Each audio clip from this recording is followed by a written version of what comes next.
एक घने जंगल में, जहाँ रातें कोयले की तरह काली होती थीं, एक छोटी सी तितली, लूमा, लालटेन की तरह चमकती थी। उसकी पंखों पर एक अद्भुत चमक थी जो रात के अंधेरे में भी साफ दिखाई देती थी। लेकिन वह खुद को अलग-थलग महसूस करती थी। बाकी तितलियां धूप में रंग बिखेरती थीं, जबकि वह रात में ही अपनी असली पहचान दिखा पाती थी। उसे लगता था कि वह इस जंगल में फिट नहीं बैठती।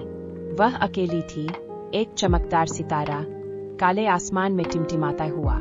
एक रात, लूमा एक छोटे से पेड़ के नीचे बैठी थी, अपने चमक को कम करने की कोशिश कर रही थी, जब उसने एक छोटे से खरगोश को रोते हुए सुना। खरगोश रास्ता भटक गया था और डर के मारे कांप रहा था। लूमा ने उसे देखा और उसके दिल में दया आई। उसने अपने चमक को थोड़ा बढ़ाया और खरगोश के पास गई। खरगोश पहले तो डर गया, लेकिन फिर लूमा की कोमल चमक ने उसे शांत किया। लूमा ने धीरे से खरगोश को अपने पंखों से छुआ और उसे अपने पीछे चलने का इशारा किया। इसकी चमक एक मार्गदर्शक बन गई, जो खरगोश को उसके घर तक सुरक्षित ले गई।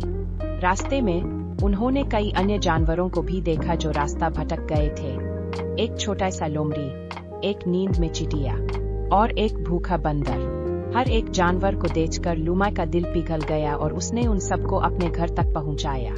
जैसे जैसे लूमा ने और जानवरों को उनके घर पहुंचाया, उसे एहसास हुआ कि उसकी चमक सिर्फ एक खासियत नहीं, बल्कि एक अनोखी तोहफा है।